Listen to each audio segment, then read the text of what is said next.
Assalamualaikum, jumpa lagi di channel saya teman-teman. Terima kasih sudah ngeklik video saya. Semoga dalam keadaan sehat dan selalu diberi kemudahan rezeki, kelancaran rezeki untuk kita semua ya. Amin. Oke, pada video kali ini saya mau bongkar-bongkar hasil belanjaan bulanan saya untuk bulan Maret ini ya teman-teman. Alhamdulillah sudah selesai semua belanja untuk 1 bulan ke depan. Nah, ini yang pertama mau saya bongkar dulu adalah perjajanan perstokan untuk di kulkas ya teman-teman. Karena saya tuh merupakan salah satu tipikal orang yang paling males keluar rumah buat beli jajan ya teman-teman. Tapi karena masih ada anak seumuran balita di rumah, sehingga saya harus banget nyetok perjajanan di rumah agar tidak beli jajan di luar rumah terus. Nah, ini stoknya tuh nggak banyak-banyak banget dan juga nggak yang sedikit-sedikit banget ya teman-teman, tapi lumayan lah untuk 1 bulan ke depan. Insya Allah ini cukup.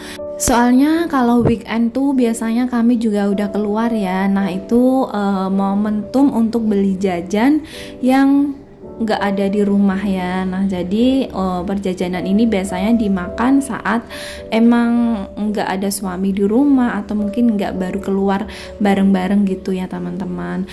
Nah, kalau teman-teman sendiri, bunda-bunda semuanya bagaimana nih? Apakah yang ngebebasin anak atau merupakan salah satu bunda yang rajin banget untuk keluar rumah? Boleh di-share di kolom komentar ya. Dan untuk budget belanja bulanan saya kali ini habis di kisaran 300.000 itu selain beras, gula, minyak ya teman-teman. Nanti di akhir video ini insya Allah saya akan share total belanjaan bulanan saya itu habis berapa. Cuman di totalan saya di akhir video nanti itu keseluruhan ya, karena enggak tiap bulan tuh belanja bulanannya tuh sama, soalnya kadang masih ada stok sisa dari bulan sebelumnya, jadi saya nggak belanja yang sudah ada stok itu ya. Nah, itu bisa mengurangi budget belanja bulanan kita. Dan teman-teman semuanya, apakah lebih suka belanja bulanan seperti ini atau mending beli saat barang habis? Boleh di komen di kolom komentar juga ya, karena ada beberapa teman-teman yang kadang tuh belanja bulanan dianggap merupakan sesuatu yang malah boros ya, padahal menurut saya tuh belanja bulanan bisa memangkas budget kita untuk 1 bulan ke depan, karena kita sudah ada kayak perhitungan belanja bulanan berapa, kebutuhan ini itu berapa gitu ya. Tapi kalau penghasilan bunda-bunda teman-teman ada yang tidak bulanan, mungkin bisa-bisa saja belanjanya saat pas barang sudah habis ya. Semua sebenarnya bisa, cuman kita harus kembali lagi perhitungan keuangan kita tuh bagaimana, sebaik apa kita sendiri yang bisa menentukan ya teman-teman.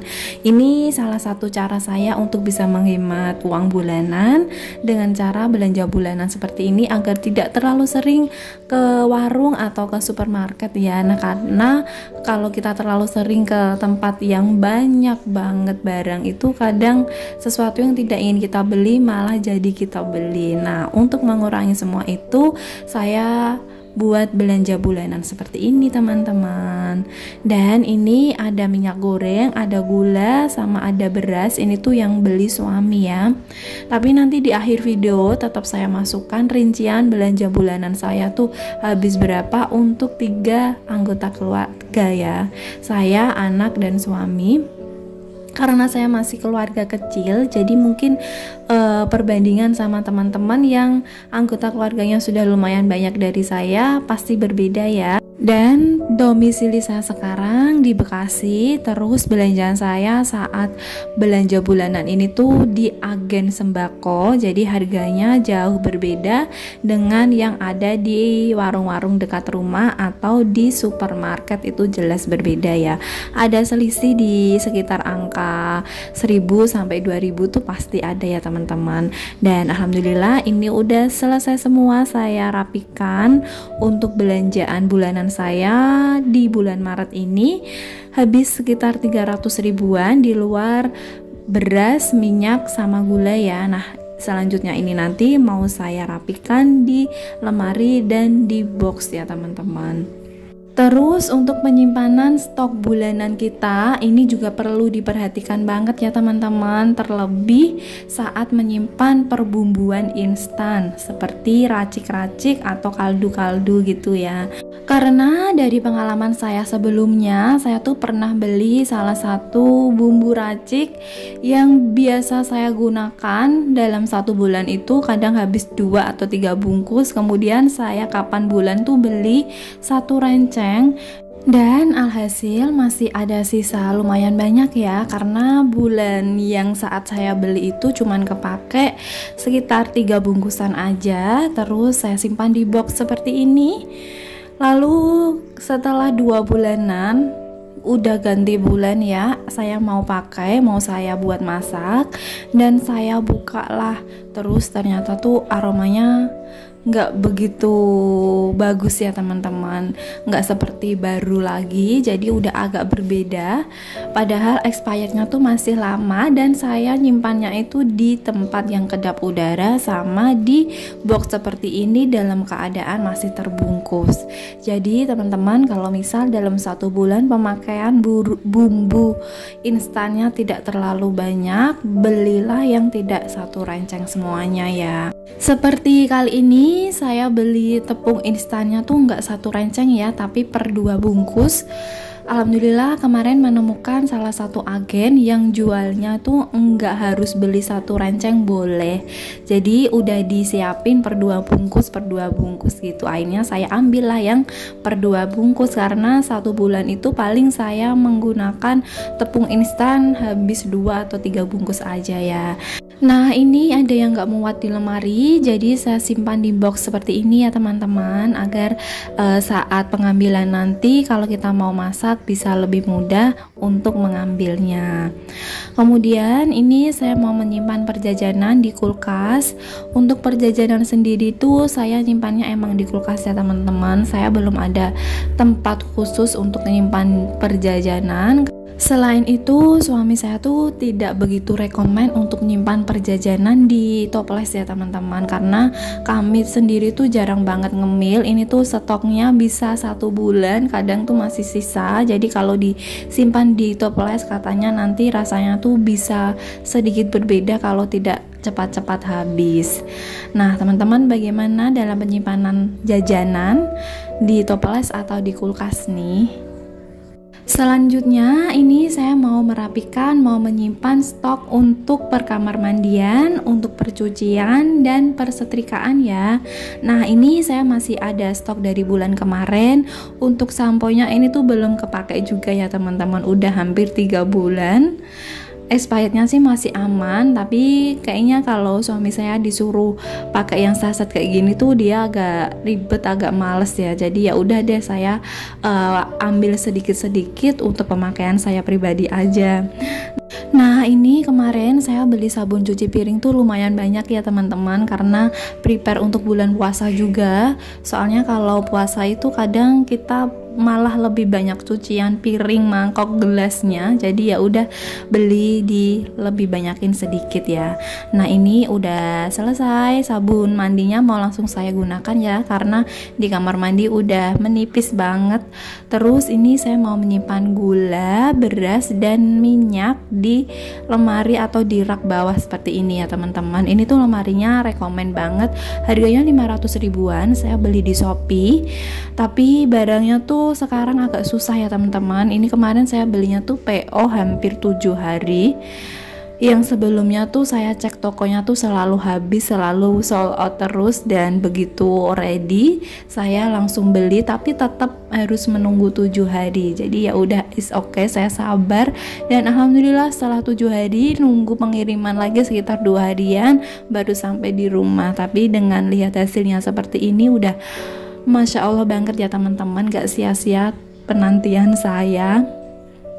Untuk merakitnya juga ada buku panduannya, jadi lumayan terbantu, tapi emang agak sedikit membutuhkan waktu dan kesabaran ya, karena harus mencocokkan, harus teliti agar bisa terpasang dengan baik dan benar. Tapi untuk kualitas rak lemarinya tuh saya suka banget teman-teman. Dan ini saya mau nyimpan berasnya di dispensernya ini juga saya beli di Shopee, harganya 60 ribuan. Dan untuk link pembelian barang-barang Shopee saya nanti saya share di deskripsi ya teman-teman, bisa dicek di kolom deskripsi saya. Insya Allah nanti saya share semua barang-barang saya yang saya beli di Shopee, karena sangat terbantu banget kalau kita bisa beli online. Selain harganya murah, kita juga bisa banyak pilihannya ya, kita nggak harus keluar rumah capek-capek. Nah ini saya beli dispenser berasnya tuh yang ukuran 5 liter. Sebenarnya ada yang ukuran 10 liter juga, cuman karena saya mikirnya masih keluarga kecil, agar berasnya nggak terlalu lama di dalam dispenser, jadi saya milih yang ukuran kecil aja, 5 liter seperti ini. Nah ini saya suka banget sama dispensernya karena bentuknya yang unik, yang estetik, warnanya juga ada kuning keemasannya. Terus di bagian atas tutupnya tuh nanti ada lubang untuk diisi bahan anti serangga ya teman-teman, bisa diisi bawang putih atau bahan yang lainnya. Nah ini udah selesai, saya tuang semua 5 liter, muat ya teman-teman, bener-bener muat dan masih ada sisa sedikit, jadi nggak sepenuh banget. Nah ini ditutup, bisa langsung klik gitu bunyinya ya teman-teman. Terus kalau misal mau ambil tinggal diklik aja yang warna kuningnya, dan dapat bonus gelas takarnya juga dari dispenser ini. Jadi nanti ada include gelasnya ya teman-teman. Nah ini saya sekalian mau masak, saya biasanya satu hari tuh habis 3 gelas ya teman-teman. Gelasnya ini ukurannya 160 ml, jadi 160 kali 3 bisa untuk satu hari untuk 3 orang ya teman-teman. Teman-teman bagaimana nih kalau masak satu hari habis berapa gelas? Beda-beda ya pasti, yang penting kita sehat dan bisa makan teratur. Terus ini di bagian depan dispenser tuh ada ukuran liter berasnya ya. Nah ini adalah rincian belanja bulanan saya untuk bulan Maret. Alhamdulillah udah kebeli semuanya. Insya Allah untuk 1 bulan udah tenang. Terus ini belanja bulanannya habis sekitar 700 ribuan ya, tapi enggak tiap bulan tuh sama, karena kalau masih ada sisa bulan sebelumnya pasti saya tidak belanja lagi ya teman-teman. Terima kasih teman-teman, semoga bermanfaat. Wassalamualaikum warahmatullahi wabarakatuh.